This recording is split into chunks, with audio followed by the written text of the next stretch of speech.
Welcome. In this quick and easy tutorial, I'll be showing you how to import bookmarks to Brave. All right. So first up, go ahead and open up your Brave browser. And once you're in here, in the URL box, just type down brave:/bookmarks. Okay. Once that's done, just hit on enter and you are now under the bookmarks tab.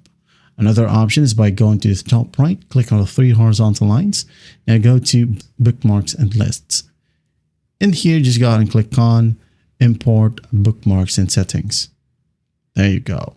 All right. You can go ahead and import from Microsoft Internet Explorer, Mozilla, Chrome, Chromium, or whatever browser. Or you could just go ahead and import your HTML file. Okay. Now go ahead and click on choose a file. And here, as you can see, I have a bookmark. Click on it, hit on open. As you can see, it says done. Well, you're good to go. Same goes right here under the bookmarks tab. Click on the three dots and just click on import bookmarks. Click on your bookmark, hit on open, and you're good to go as well. That is it. That's how easy it is to import bookmarks to Brave. Well, I hope this video helps, and I'll see you in the next one.